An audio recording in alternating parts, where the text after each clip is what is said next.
Bonjour à tous les gens qui nous écoutent. Mon nom, c'est Jean-Michel Garot, directeur de la filiale Sciences de la vie chez Québec International, l'agence de développement économique de Québec. Donc, ce matin, ici à Québec, après-midi en France, nous avons le plaisir de vous présenter cet webinaire concernant les laboratoires des VR qu'on appelle Respirvir. Donc, à cette occasion, je vais demander que nos interlocuteurs aujourd'hui se présentent, le docteur Guy Boivin, le docteur Manuel Rosa Calatrava et Julia Dubois.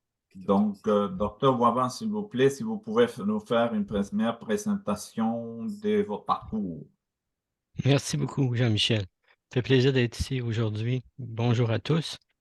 Moi, je suis Dr Guy Boivin, je suis un des co-directeurs du laboratoire international affilié Respivir sur les virus respiratoires. Alors, je suis médecin clinicien, microbiologiste, infectiologue au CHU de Québec et professeur de pédiatrie à l'Université Laval, toujours à Québec. Et depuis quelques années, depuis 2021, je suis donc co-directeur, comme j'ai mentionné, du laboratoire international affilié. Et durant une période de 14 ans, j'ai été titulaire de la Chaire de recherche du Canada sur les virus respiratoires. Alors, il me fait plaisir d'être ici aujourd'hui pour vous expliquer de plus en plus de détails ce laboratoire vraiment extraordinaire. Merci. Merci, docteur Boivin. Maintenant, votre tour, docteur Rosa Calatrava. Bonjour, moi je suis très heureux d'être présent à ce webinaire pour présenter notre laboratoire international de recherche Respivir. Donc moi je suis universitaire, directeur de recherche à l'INSERM en France et je complète un laboratoire de virologie à Lyon au sein du Centre international de recherche en infectiologie et ça fait un certain nombre d'années que je travaille dans le domaine de l'étude des virus respiratoires et avec une forte appétence au développement et au transfert technologique, notamment dans les domaines du développement des antiviraux ou des vaccins. Et je suis dans le contexte de ce partenariat de longue date, et on va y revenir avec le laboratoire de Guy Boivin au Québec Université Laval, et bien co-directeur de ce laboratoire international de recherche Respivir. Et puis, issu de cette activité de recherche et développement entre nos deux laboratoires, je suis également cofondateur de plusieurs startups, Jeunes Pousses, qui portent des innovations qui sont issues de nos laboratoires de recherche académique. Merci, docteur Calatrava. Maintenant, peut-être les mots à Julia Dubois, qui est une étudiante et ex-étudiante. Bon, Je vais me présenter. Présentez-vous, s'il vous plaît. Et bonjour à tous. Donc, c'est plaisir de participer aussi à ce webinaire aujourd'hui. Donc, je suis docteur et chercheuse postdoctorale actuellement au laboratoire de Manuel Rosa Calatrava. Moi, j'ai été donc la première étudiante en thèse en co-tutelle entre les deux laboratoires et les deux universités, donc l'Université Laval à Québec et l'Université Claude Bernard à Lyon. Donc, c'était 2014-2018, donc avant que le laboratoire associé soit créé. Et donc, j'ai travaillé sur une des thématiques du laboratoire maintenant, qui est la caractérisation de facteurs de virulence de pneumovirus et le développement de nouveaux candidats vaccins vivants atténués. Donc, à la suite de mes travaux de thèse, j'ai eu le plaisir de cofonder avec Guy Boivin et Manuel Rosa Calatrava la start-up Vaxel, pour laquelle j'ai travaillé pendant quelques années. Et maintenant, je suis de retour au labo du côté académique et au laboratoire commun associé pour participer aux différentes thématiques et puis co-encadrer la nouvelle étudiante en co-tutelle actuellement entre les deux laboratoires. Ouais. Excellent. Très, très bel parcours. Et maintenant, en fait, on comprend que votre collaboration date de plusieurs années entre Dr. Boivin et Dr. Rosa Calatrava. Pourriez-vous nous donner un peu l'historique, comment cette collaboration a commencé? Ça fait déjà plusieurs années. Donc, si vous pouvez nous raconter un peu comment ça s'est passé, comment a eu origine cette collaboration entre les deux laboratoires et les deux personnes surtout. Guy, Si tu tu peux veux, commencer? ouais, je peux Oui. commencer. En fait, ça commence notre collaboration. On a la première rencontre en septembre 2010 et c'était à l'occasion d'une sabbatique de recherche, là, pas une sabbatique de ne rien faire, mais vraiment une année d'études et de recherche plutôt qu'une sabbatique que j'effectuais dans le laboratoire avec Manuel Rosa Calatrava, donc en 2010-2011. Donc, à partir de ce moment-là, on a commencé tranquillement à collaborer sur différents projets et cette collaboration-là a continué après la sabbatique, donc après 2011, pour culminer en la fondation du laboratoire international affilié en 2021. Je dirais que rapidement, il y a eu une connexion entre Manuel et moi. Moi, j'étais peut-être un peu plus attentif aux aspects médicaux, cliniques, en tant que clinicien. Et Emmanuel était plus versé du côté de la propriété intellectuelle, du développement économique et de développement de jeunes pousses, comme ils les appellent. Euh, et donc, c'est complémentaire à plusieurs niveaux, au niveau scientifique, mais aussi au niveau économique. Et on avait tous à cœur la formation de la main-d'œuvre, qui était un projet, un sujet très important, tant au Québec que certainement en France. Alors, ça, c'est une des raisons pour lesquelles on a formé ce laboratoire-là, là, pour la formation de la main-d'œuvre. Je vais peut-être donner la parole à Manuel pour qu'il complète un petit peu les origines de ce laboratoire. Oui, alors effectivement, là, c'est l'histoire officielle. Mais en fait, pour que tout le monde le sache vraiment, le choix initial du professeur Guy Boivin, c'était le vignoble en Rhône-Alpes. Et ça a été pour le coup un très très bon choix, puisqu'il a réussi à concilier son amour pour le vin avec son amour aussi pour la recherche médicale dans le domaine des virus respiratoires. Et tout ce qu'a dit Guy, effectivement, je le confirme, ça a été effectivement une synergie de nos moyens, de nos appétences, de nos expériences, le volet davantage clinique, médical de Guy Boivin, qui est médecin, et puis peut-être le volet davantage transfert technologique, innovation et création de valeur pour effectivement valoriser nos innovations, les nouvelles connaissances générées dans nos laboratoires par l'intermédiaire de start-up pour poursuivre le développement de produits, molécules antivirales, candidats vaccins. Sur le volet de la formation aussi, on y reviendra probablement, Jean-Michel, c'était très important pour nous de mettre en place une collaboration pour accompagner, co-encadrer des étudiants dans nos deux laboratoires. Et là, pour, voilà, encore une fois, faire de l'émulation et puis confronter des méthodes, des organisations, des pédagogies différentes, et puis de former ces étudiants par la recherche pour cette transmission de connaissances, de savoir-faire. Et pour le coup, on a un très bel exemple avec le docteur Julia Dubois, qui a été, comme elle l'a dit, notre première étudiante en co-tutelle de thèse entre nos deux universités. Et ça a fait date, puisqu'on a eu plusieurs autres étudiants dans ce contexte collaboratif.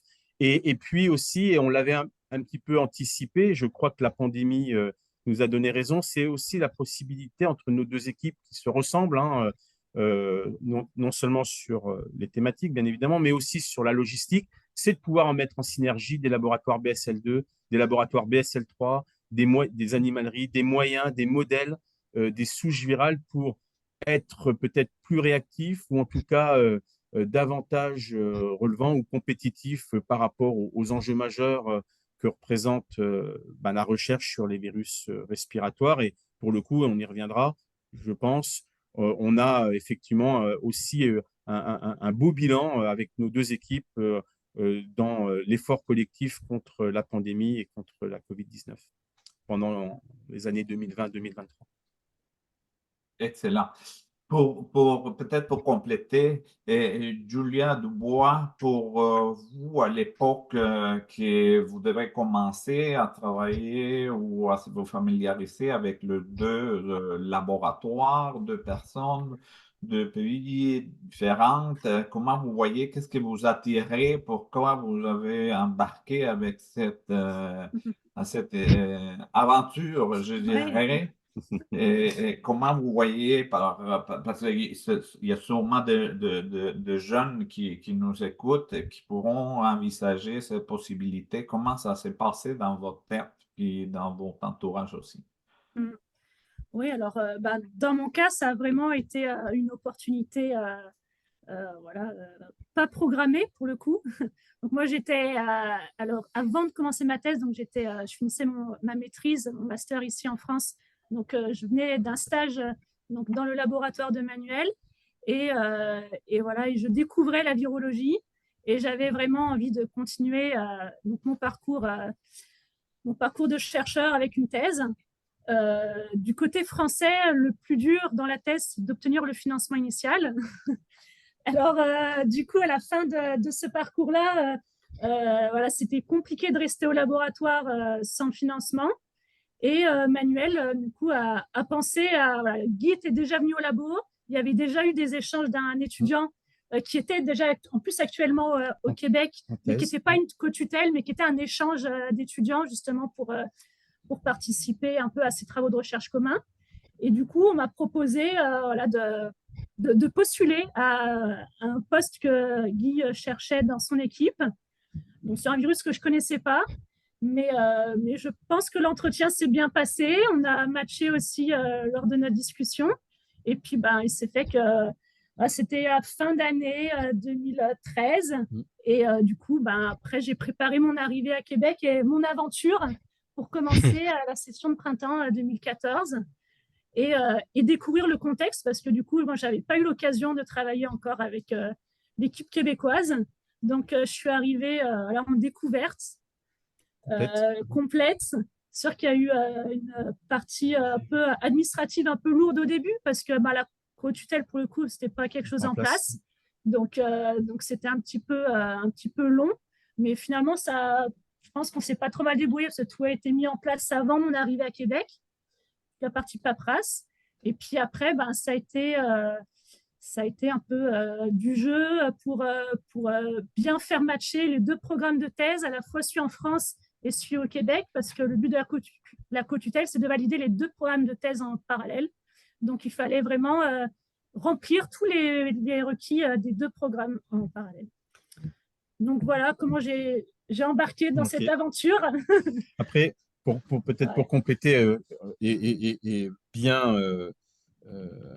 confirmer, en tout cas appuyer ce que vient de dire Julia, ça a été une pionnière. C'était une pionnière en Nouvelle-France parce que effectivement les systèmes d'organisation universitaire sont différents à l'étage doctoral, et c'est vrai qu'il y a eu un apprentissage des deux côtés pour essayer de bien converger et trouver des solutions aux contraintes d'évaluation qui sont à Québec, à l'Université Laval, et qui sont différentes de celles de l'Université Claude-Bernard Lyon à Lyon. Mais pour le coup, ça a été aussi une belle expérience, et puis ça a été surtout très utile parce que c'est quand même sur la base du concret, du pragmatisme pour lequel on a fait preuve, y compris Julia, et en particulier Julia, qu'on a pu construire avec les deux universités un cadre, une convention qui aujourd'hui est en place et cadre parfaitement bien et intègre parfaitement bien les contraintes et les organisations pédagogiques et d'évaluation des deux universités pour finalement avoir, et c'est aussi très important pour les étudiants qui nous écoutent aujourd'hui, avoir un double diplôme de doctorat dans deux universités. Et pour le coup, c'est vrai que c'est un challenge supplémentaire par rapport à une recherche doctorale.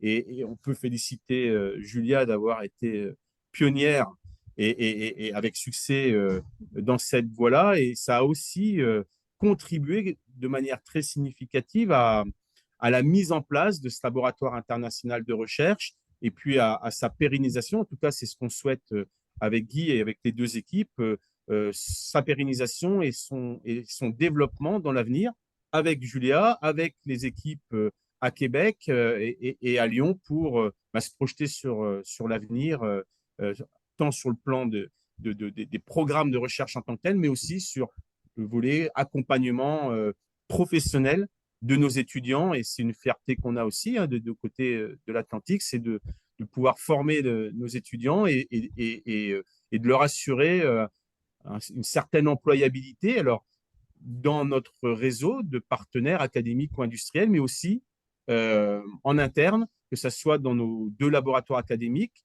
avec les concours du côté français, à l'INSERM, au CNRS ou à l'université, ou sous d'autres formes du côté québécois, canadien, et aussi l'employabilité dans les jeunes pousses qu'on a cofondé, qu'on a contribué à développer sur la base des innovations qui sont sorties de nos laboratoires. Oui, donc Tout à Julia a fait. vraiment tracé la voie, vraiment tracé la voie. Et on a une Oui. étudiante en ce moment qui suit les traces de Julia, Clémence, qui est en stage chez nous depuis quelques années et va déménager à Lyon dans quelques mois. Donc, on espère que ça va se répéter plusieurs fois. Des fois, ça part de Lyon, ça s'en vient à Québec. Des fois, le contraire, Québec à Lyon. Et c'est très intéressant dans la Lyon. Comme tu as dit, Emmanuel, très belle région vinicole. Vous avez au nord la Bourgogne et au sud la Côte-du-Rhône. On ne peut pas demander mieux. Donc, un grand merci à Julia Dubois d'avoir tracé les schémas, d'ouvrir ce schéma, ce canal de communication entre les deux laboratoires que je suis sûr vont suivre, comme Guy vient de le mentionner, d'autres collaborations, d'autres étudiants qui vont chercher. Je comprends que vous avez tracé comme objectif trois volets, la recherche, la formation et le transfert des connaissances. Donc, on voit ici Julia cristallise en elle-même ces trois objectifs qui ont été limités. Maintenant, si on parle de la voie du laboratoire international associé, le LIA qu'on appelle, Respirvir, je vois que vous avez comme objectif initial euh, trois aspects. L'étude de la pathogénèse des infections causées par les virus respiratoires. Le deuxième objectif en était le repositionnement des médicaments connus comme antiviraux à large spectre et le développement des différents candidats de vaccins. Je voudrais savoir comment ça s'est développé chacun de ces objectifs. Parce que dans ma tête, il y a Signia Therapeutics qui va s'aligner probablement avec le deuxième objectif de repositionnement des médicaments. Et Vaxel, la création de Vaxel, donc Julien nous a parlé tantôt dans le développement des différents candidats vaccinaux. Donc, est-ce que vous pourriez nous mentionner un peu, parce que je trouve vraiment incroyable comment vous avez tracé une ligne et comment on est arrivé à même la création des entreprises dans chacun de ces objectifs que vous vous avez fixés au début. Un petit peu, si on pourrait avoir Guy, un peu plus de détails sur Oui. cet développement. Oui, merci. Ben, peut-être je vais parler du deuxième aspect du repositionnement thérapeutique et je laisserai peut-être Manuel parler du développement de vaccins et Julia, si elle veut parler de la pathogénèse et des vaccins également. Alors, une des compagnies qu'on a fondées, cofondées, Manuel et moi, ça s'appelle Signia Therapeutics.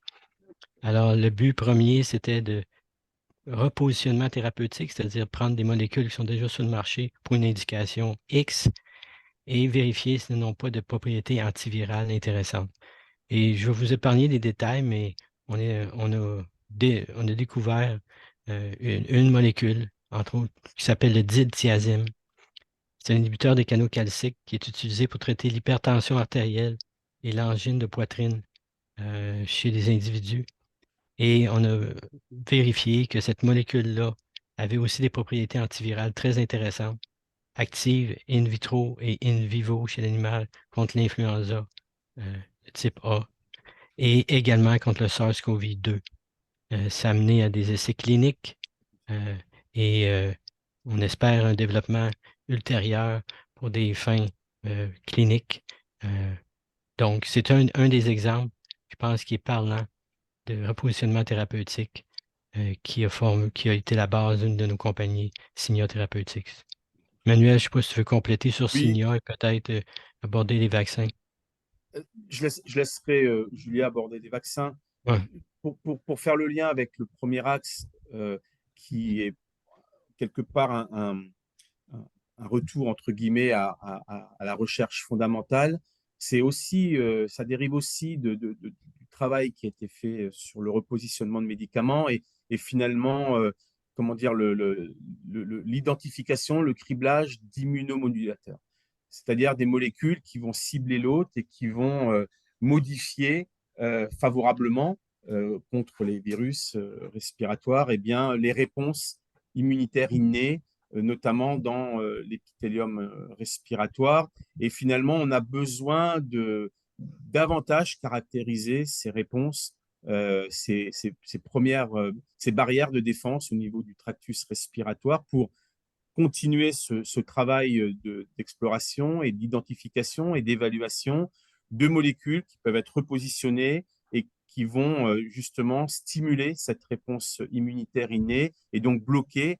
et l'infection, mais aussi la transmission inter-individus de ces virus respiratoires, que ce soit les virus influenza, les pneumovirus responsables des broncholites ou les coronavirus et en particulier les variants du SARS-CoV-2. Donc, ça explique cet axe immunopathogénèse et c'est en lien avec ce développement de nouvelles molécules innovantes. Alors, il y a plusieurs approches, hein. Guy a mentionné le repositionnement, notamment avec une démarche, une caractérisation, on va dire, au mix de ces molécules et qui ont permis d'identifier pour le diltiazem un nouveau mode d'action qui est celui de stimuler l'expression des interférons type 3, mais il y a d'autres approches technologiques qui sont d'ailleurs menées davantage à Québec, hein, de docking, d'analyse de docking de molécules vis-à-vis de déterminants viraux pour justement trouver aussi de nouvelles classes de molécules qui vont être plus actives et plus efficaces. Et c'est ce lien de recherche fondamentale, ou en tout cas cette intégration recherche fondamentale et recherche appliquée qui nous permettent de créer de la valeur et d'essayer de trouver des solutions. Et c'est aussi ça hein, qui nous a incité, parce qu'on a cette même vision, ce même état d'esprit, qui nous a incité justement à réunir nos forces et à créer ce laboratoire international de recherche avec ce même état d'esprit et cette même stratégie de recherche intégrée. Alors, sur le volet vaccin, je laisse Julia prendre le... Oui, pour moi, du coup, les deux thématiques, la thématique 2 et 3, sont vraiment la continuité de la première thématique, qui est avant tout de comprendre les pathogènes avec lesquels on travaille, de comprendre les pathologies, de comprendre ce qu'elles impliquent, de comprendre les facteurs de virulence. Et moi, dans mon cas, la partie développement de vaccins a démarré avec une problématique qui était très, très fondamentale de cette compréhension avec nos deux expertises entre les deux laboratoires des protéines, des glycoprotéines des virus, des glycoprotéines de surface avec les protéines de fusion. C'est en travaillant vraiment sur ces aspects très fondamentaux que j'ai pu, on va dire, décrire différents aspects qui permettaient d'atténuer des virus. Et de ces constatations sont venues venir les questions de dire bon, bah, est-ce que ça ne pourrait pas constituer un bon candidat vaccin?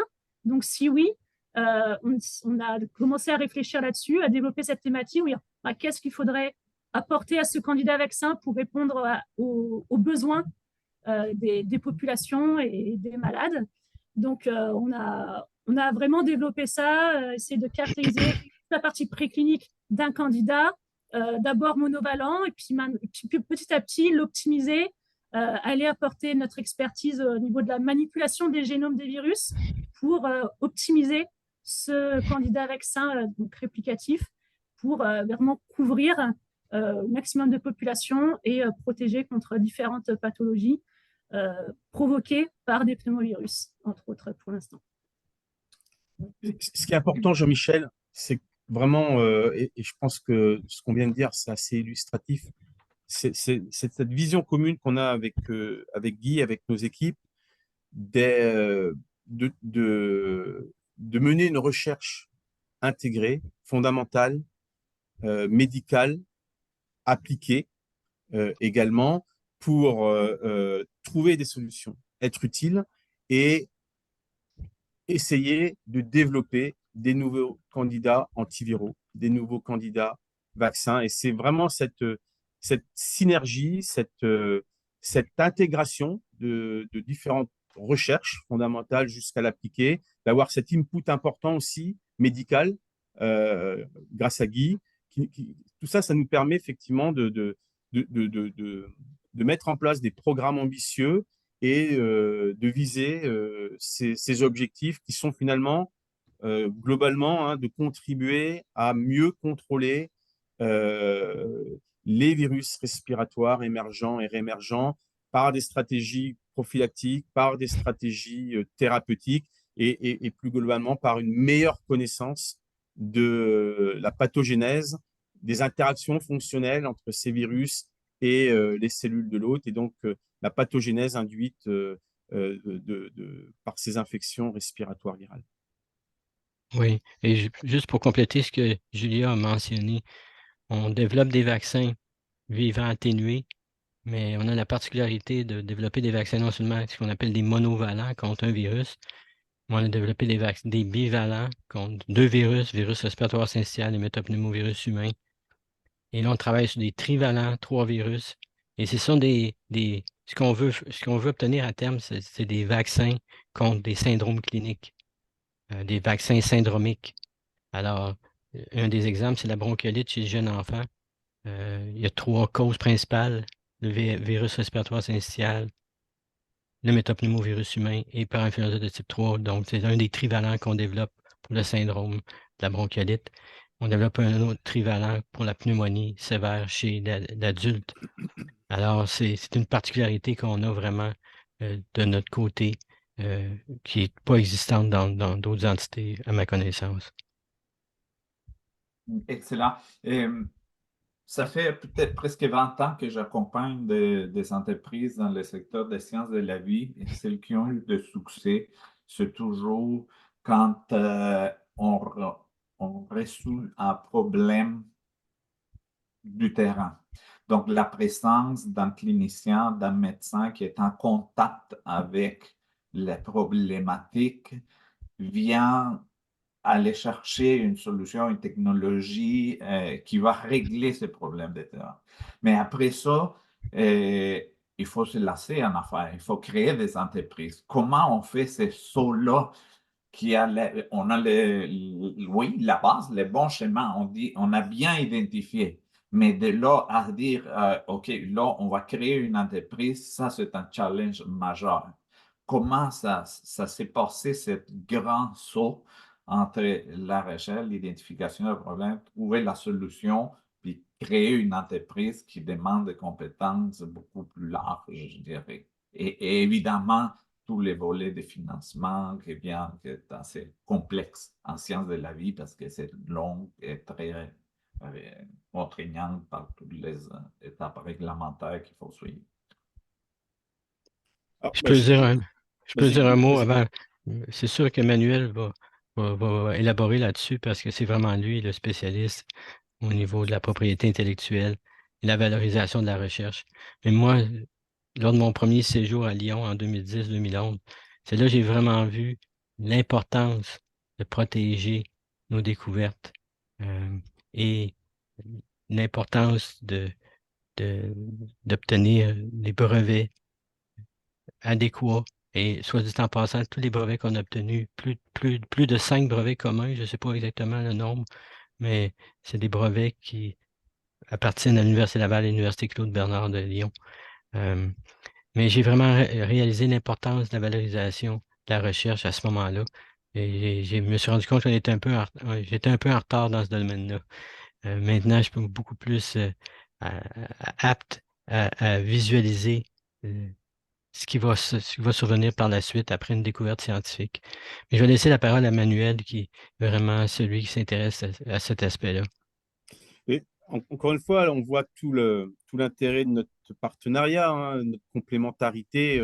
On ne peut pas tout faire tout seul. Donc, se réunir, se regrouper et essayer d'avoir des expertises les plus larges possibles, c'est avant tout un prérequis pour viser un succès, en tout cas un succès en termes de nouvelles connaissances, de transfert et de développement de produits.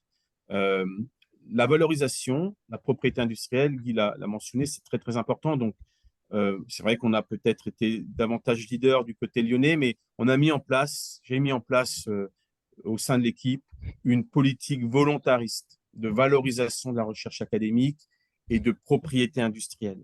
Parce que c'est la règle pour aller transférer des innovations et les développer avec les industriels. Il faut qu'il y ait une propriété industrielle initiale. Et puis aussi, c'est du bon sens parce que ça permet aussi d'avoir un retour sur investissement. Et les investissements de nos universités, que ce soit l'Université Laval, l'Université Côte-Bernard-Lyon 1, mais finalement tous nos systèmes de formation dans nos deux pays, nos deux territoires, eh bien, ces sommes sont quand même très, très importantes. Et donc, il est plutôt juste d'envisager et de préparer un retour sur investissement pour finalement, vers les tutelles, vers nos universités, vers nos laboratoires, pour alimenter ce cercle vertueux et pouvoir réinvestir dans de la nouvelle innovation, etc. etc.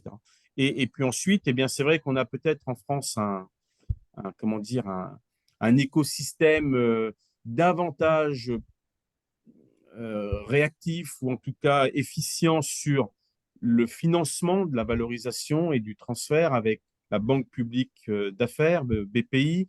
Il y a beaucoup d'appels à projets, beaucoup de guichets, que ce soit aussi avec la région Auvergne-Rhône-Alpes, hein, qui est aussi un acteur majeur dans ce domaine-là. Et c'est de pouvoir justement faire ce transfert, ce saut, comme tu l'as dit, Jean-Michel, pour justement créer une start-up et puis ensuite aller chercher des financements, que ce soit dans le cadre d'appel à projet en termes de subventions, mais aussi en termes de prêts vers les banques et puis surtout en termes de levée de fonds. Et c'est là que la France est peut-être a peut-être une faiblesse, même très probablement, c'est que finalement, quand on vise des levées de fonds supérieures à 10 millions d'euros, eh bien là, effectivement, c'est très probablement le continent nord-américain, le Canada et le Québec en particulier, qui peut prendre le relais d'une certaine manière. Alors, je ne suis pas en train de dire qu'on avait tout prévu dès le départ, mais pour le coup, on se rend compte et c'est en étant sur le terrain qu'on peut faire ce diagnostic et puis ajuster notre stratégie. Après, les deux autres points qui sont aussi très, très importants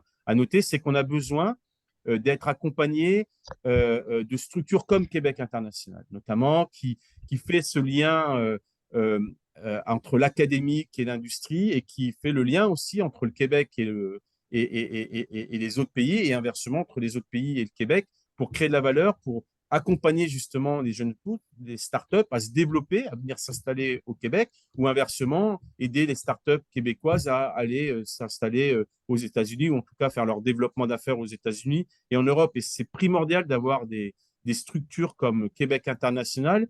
En France, on a des sociétés accélératrices de transfert technologique, ça s'appelle des SAT. Je cite Pulsalis, celle qui est à Lyon, en région Auvergne-Rhône-Alpes. Il y en a d'autres. Et c'est ces structures d'accompagnement qui sont très, très importantes pour nous aider, que ce soit dès le départ dans la mise en place de la politique de propriété industrielle, jusqu'aux aspects contractuels, de licence, d'accords avec les industriels, etc., etc.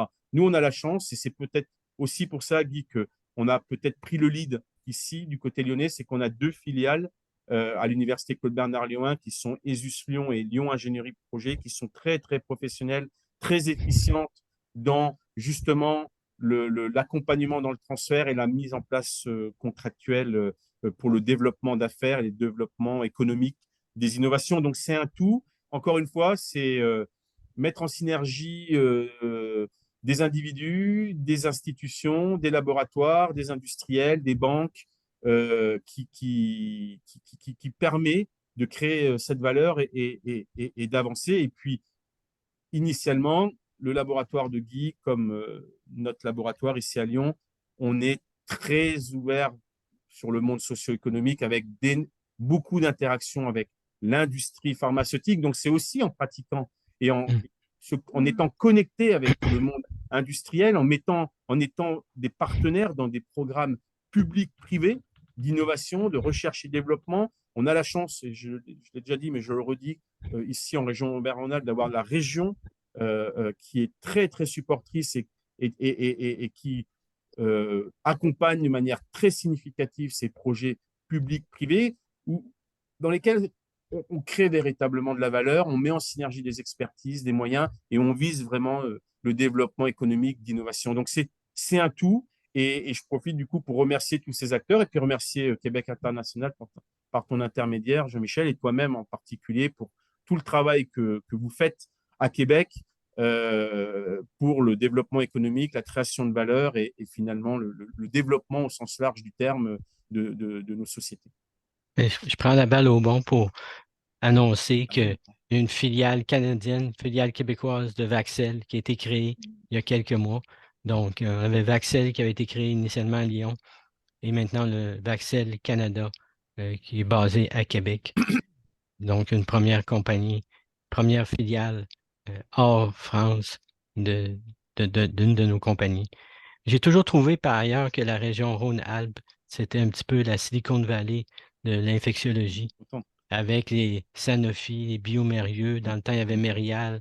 Je pense que c'est une région très, très active au niveau de l'infectiologie. C'est un exemple à suivre. Je pense qu'on est bien placé aussi, par contre, dans la région de Québec, en infectiologie. On est bien reconnu.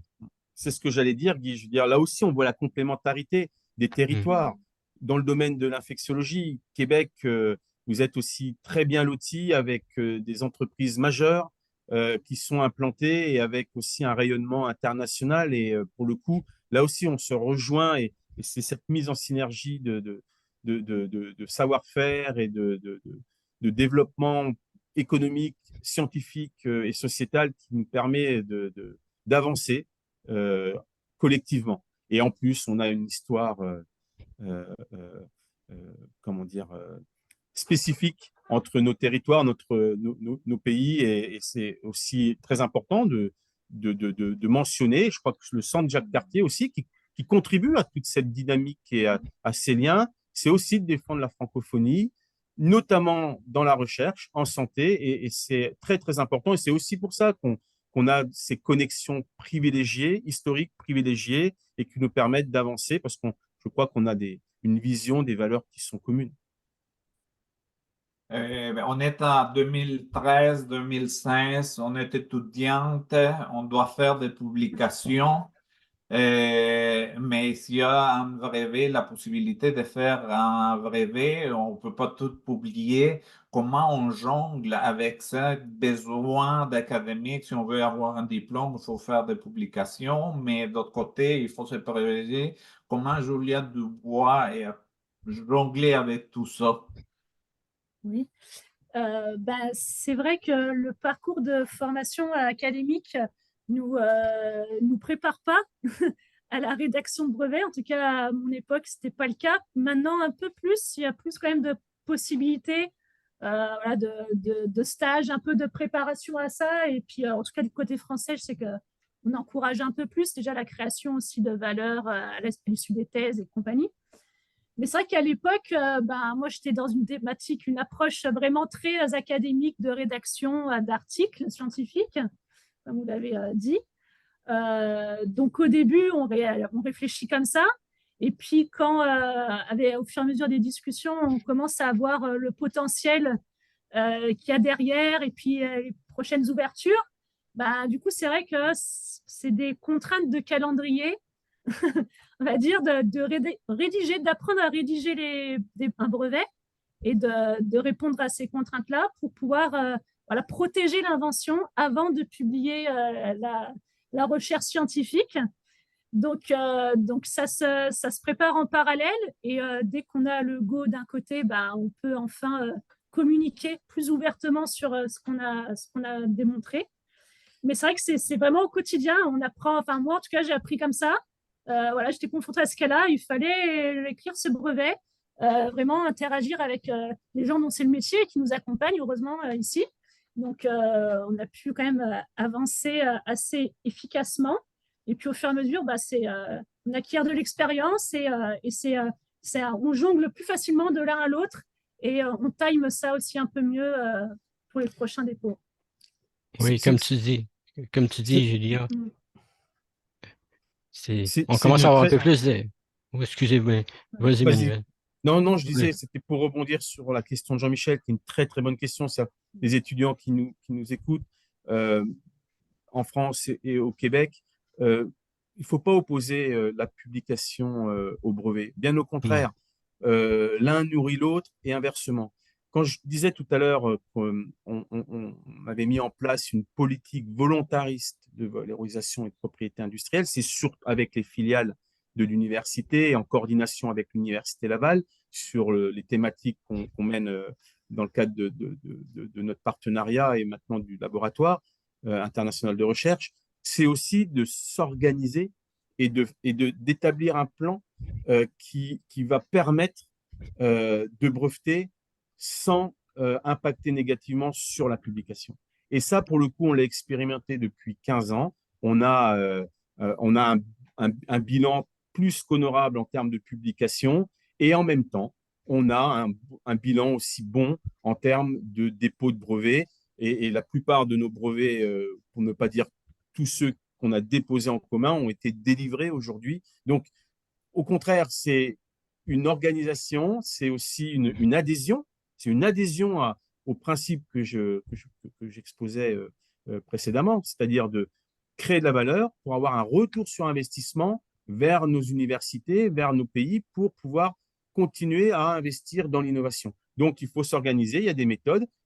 Ça a été mentionné, on travaille aussi avec des cabinets conseils qui sont très, très bons, dont le métier est effectivement de rédiger les brevets sur les 4 critères principaux, nouveauté, activité inventive, application industrielle, et puis le 4e critère, c'est plutôt la forme. Donc, c'est très important, c'est leur métier. Et puis ensuite, il y a tout le suivi de la vie des brevets avec leur évaluation et leur validation, le cas échéant, par les différents offices de brevets dans les différents pays dans lesquels on souhaite protéger les innovations. Donc, tout ça, il faut l'intégrer, il faut s'y préparer, il faut s'organiser. Puis aussi, c'est de l'apprentissage. Julia, elle a appris sur le terrain et aujourd'hui, elle a bien intégré tout ça et c'est elle maintenant qui prend la main avec cette démarche à la fois de publication et de dépôt de brevet.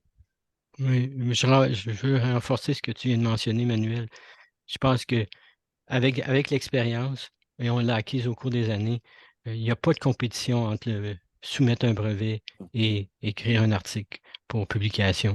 Je pense qu'on est capable de ne pas retarder les publications tout en soumettant des brevets dans les temps voulus. Je pense qu'on a fait notre marque à ce sujet-là. On a encore en commun, on a 6-7 brevets en commun et 16 publications, dont la 16e ce matin qui a été acceptée. Une bonne nouvelle sur notre vaccin bivalent. Donc, 16 publications communes, 6-7 brevets communs. Je pense que ça démontre, depuis 2010-2011, ça démontre quand même que c'est possible de jouer sur les deux aspects et ne pas perdre des publications ou perdre des brevets parce qu'on connaît mal la façon de s'en tirer avec ces sujets-là. Et moi, je tiens à souligner que le fait que l'Université Laval nous a fait confiance, hein, parce qu'on a ce partenariat, parce qu'on a ces interactions, ces échanges d'étudiants. Donc, c'est vrai qu'on a plutôt pris la main par rapport à ces aspects de brevet. Et du coup, il y a eu vraiment une très, très bonne coordination entre les deux universités. Alors, l'Université Claude-Bernard Lyon, elle représente les autres tutelles de notre équipe de recherche ici à Lyon, qui sont l'INSERM, le CNRS et l'ENS Lyon. Et il y a eu vraiment une très, très bonne coordination avec les services de valorisation de l'Université Laval. Et pour le coup, on a été quand même plutôt bon en termes de réactivité et en termes de dépôt avec les cabinets conseils qui nous accompagnent. En particulier, je le cite parce que c'est important et je sais qu'ils sont en très forte connexion aussi avec le Québec, c'est le cabinet Regimbault. Et pour le coup, c'est aussi un beau succès de coordination et de travail en équipe avec différentes équipes entre deux universités, y compris sur ce volet-là très particulier de la gestion de la propriété industrielle qui est partagée entre nos laboratoires et nos tutelles. Oui. Le laboratoire international, des fois, ça nous amène à des voies, à des chemins insoupçonnés au départ. Comme un des exemples, des fruits qu'on peut récolter avec un tel laboratoire, c'est Manuel qui est maintenant professeur associé dans le département de pédiatrie de l'Université Laval. Donc, encore une fois, félicitations. Mais on voit que ça mène à plusieurs choses, développement de biotech et poste de professeur, etc. On parlait de confiance, c'est bien ça, hein, c'est la confiance qu'on a entre nous, Guy, et entre nos deux équipes, et qui est aujourd'hui, depuis plusieurs années, entre nos deux universités. Et c'est fait. Moi, je suis très, très honoré d'avoir été nommé professeur associé à l'Université Laval. D'ailleurs, ça renforce notre laboratoire international de recherche, ça renforce nos liens, ça renforce la formation des étudiants entre nos deux universités, nos deux laboratoires. Et pour le coup, si on en est à faire des annonces, eh ben, on va en faire une autre annonce. Moi, je suis aussi très heureux de vous annoncer que le ministère des Affaires étrangères français a accepté la candidature pour le doctorat honoris causa du professeur Guy Boivin à l'Université Claude-Bernard Lyon. Et là aussi, c'est une belle preuve de confiance et c'est une volonté forte de l'UCBL, au même titre que l'Université Laval, de consolider ce partenariat et ce lien fort qu'on a entre nos deux équipes. Félicitations également au professeur Guy Boivin. Et maintenant, on va attendre pour Julia et les autres étudiants. Je pense qu'on pourra notamment citer Andrés, mais je vais laisser Guy raconter le parcours du docteur Andrés Pizorno, qui est un autre bel exemple d'échange, de formation croisée, d'échange entre nos deux équipes. Et pour le coup, voilà, ça fait aussi très plaisir d'avoir cette reconnaissance pour nous, pour nos équipes et pour les étudiants qui sont devenus maintenant des chercheurs et qui pilotent leur propre programme et génèrent leur propre innovation avec nos deux équipes. Est-ce que Guy, tu nous donnes un peu un renseignement? Oui, Andrés Pizorno, il fait partie de ce que j'appelle la filiale d'Uruguay. On a beaucoup d'étudiants d'Amérique du Sud, en particulier d'Uruguay, dont Andrés est un fier représentant. Andrés a fait sa maîtrise et son doctorat dans mon laboratoire. Travaille plus sur le domaine des antiviraux, principalement contre les virus influenza. C'est une des personnes qui travaille très fort. En général, même beaucoup de gens qu'on reçoit d'Amérique du Sud travaillent très fort. Et Andrés, par la suite, après ses études doctorales, voulait parfaire sa formation. Alors, il m'a demandé un peu où il pourrait aller. Puis moi, j'ai tout de suite pensé à Manuel et fait un postdoc chez Manuel. Et maintenant, il vole de ses propres ailes. Tu peux peut-être nous dire un petit peu le poste qu'il a en ce moment. Là aussi, c'est un parcours identique à celui de Julia et c'est une fierté pour nous avec Guy d'avoir accompagné nos étudiants. Andrés, il est cofondateur avec nous de Signa Therapeutics. Donc voilà, quand je dis un parcours similaire à celui de Julia, c'est aussi ça, hein, d'avoir été aussi au cœur de l'innovation, contributeur d'une des innovations majeures de nos deux équipes sur le volet des antiviraux, de leur repositionnement, et donc du coup d'avoir poursuivi ce développement en étant cofondateur de Signia Therapeutics.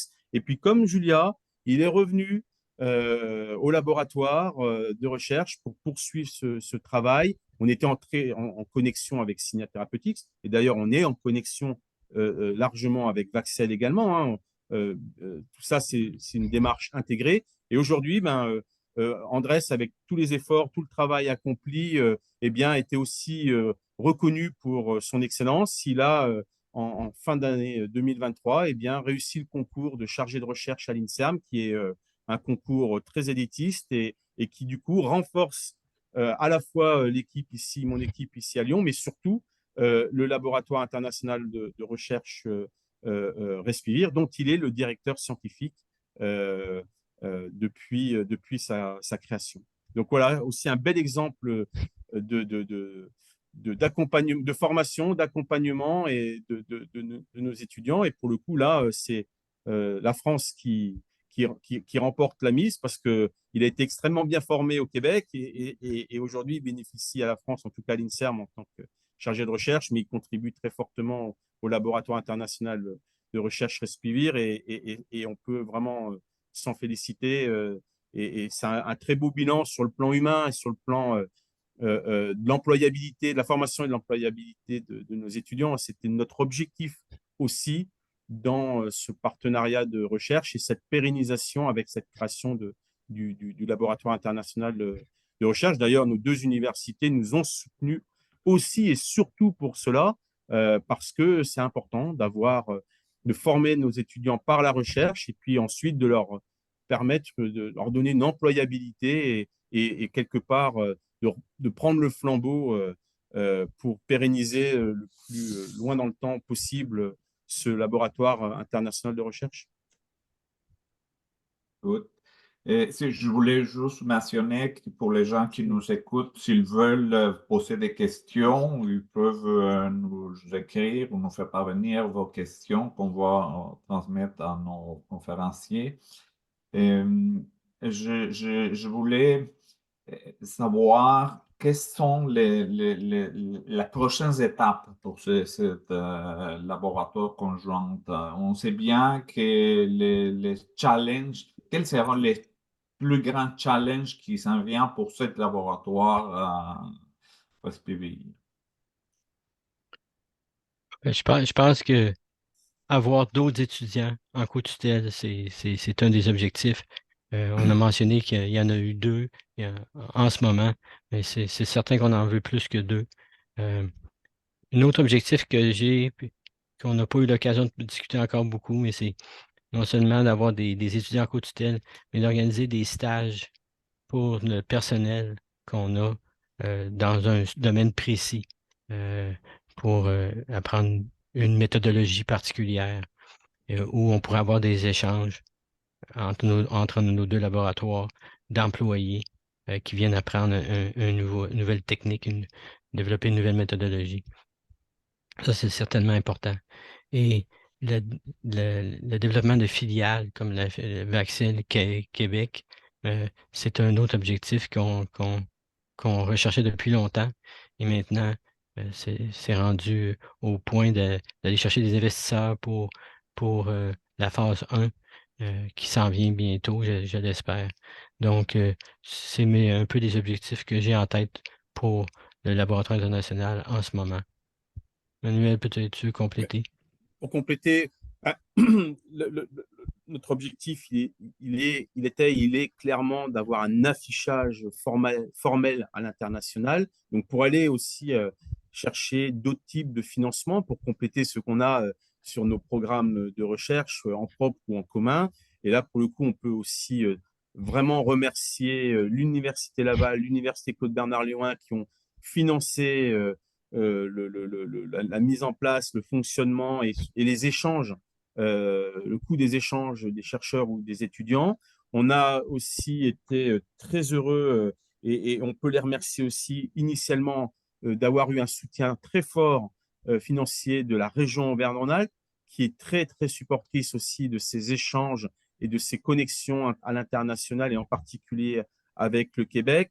Très récemment, on a eu aussi un financement du CNRS dans le cadre des appels à projets IRP. Et ça aussi, c'est à la fois une belle preuve de l'excellence de nos projets de recherche, mais aussi de la volonté, du soutien de développer davantage ces interactions et ces collaborations internationales.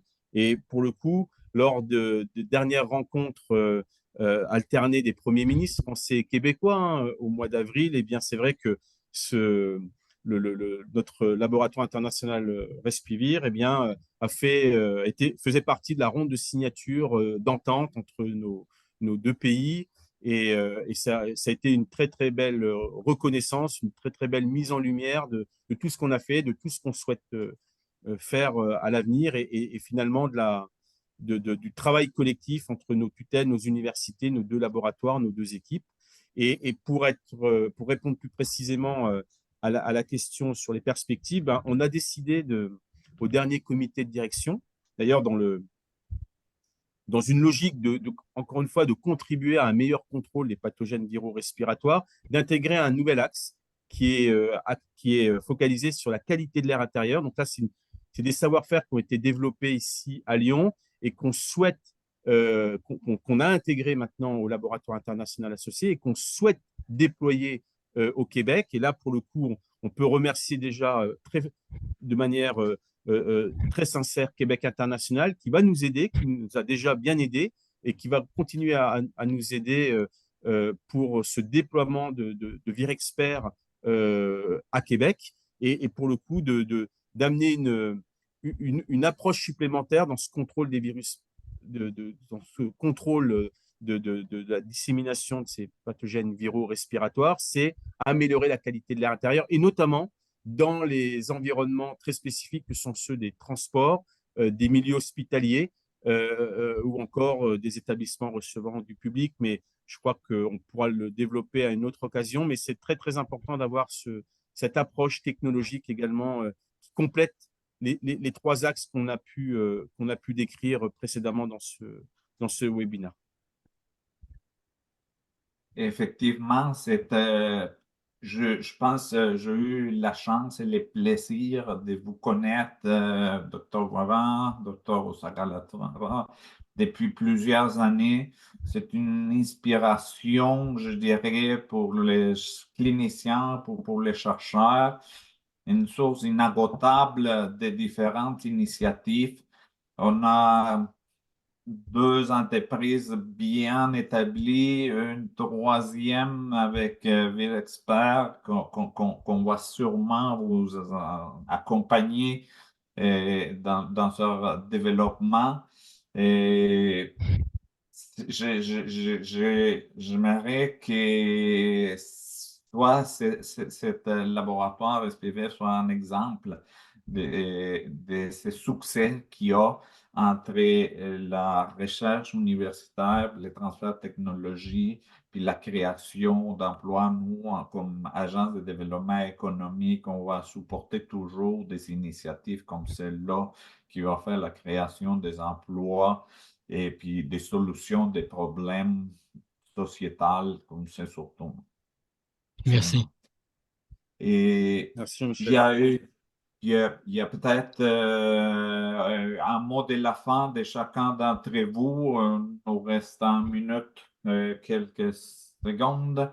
Donc, si vous voulez faire une clôture de cet webinaire qui sera enregistré pour pouvoir les voir en reprise pour tous les gens qui vont là participer ou faire un tour au centre Jacques Cartier, au site web du centre des entretiens Jacques Cartier.